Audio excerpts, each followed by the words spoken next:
మన ఋషులు మునులు మనకు అందించిన గొప్ప విషయము, మన అమ్మమ్మలు నానమ్మలు పాటించిన ఆరోగ్యకరమైన జీవన శైలి. ఈ విషయం గురించి ఈ వీడియోలో మాట్లాడుకుందాం. సూర్యుడికి మన శరీరానికి అవినాభావ సంబంధం ఉంది. మన శరీరంలో ఉన్న ప్రాణశక్తి సూర్యుడి ద్వారా ఉద్దీపన జరుగుతూ ఉంటుంది. సూర్యుడు ఉన్నప్పుడు మనం భోంచేస్తే మన డైజెస్టివ్ ఫైర్ అనేది చాలా యాక్టివ్గా ఉంటుంది. ఉదయం మరియు మధ్యాహ్నం వేళలో మనం ఎంత హెవీ ఫుడ్ తీసుకున్నా సరే చాలా ఈజీగా డైజెస్ట్ అవుతుంది. లేట్ నైట్ కానీ ఈవినింగ్ టైమ్స్లో కానీ హెవీ మీల్స్ తీసుకున్నప్పుడు డైజెషన్ అనేది చాలా కష్టమవుతుంది.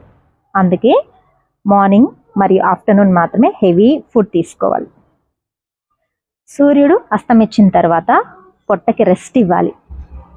రెస్ట్ ఇవ్వకపోతే ఏం జరుగుతుంది? డైజెషన్ అనేది చాలా స్లోగా ఉంటుంది. డైజెషన్ సరిగా జరగక ఆ ఫుడ్ అంతా పులిసి కాన్స్టిపేషన్ ఇష్యూస్ రావడం, గ్యాస్ట్రిక్ ఇష్యూస్ రావడము, ఆర్గాన్ డిఫెక్ట్ అవ్వడము ఇలాంటివి జరుగుతూ ఉంటాయి. ఎర్లీగా తింటే ఏమవుతుంది?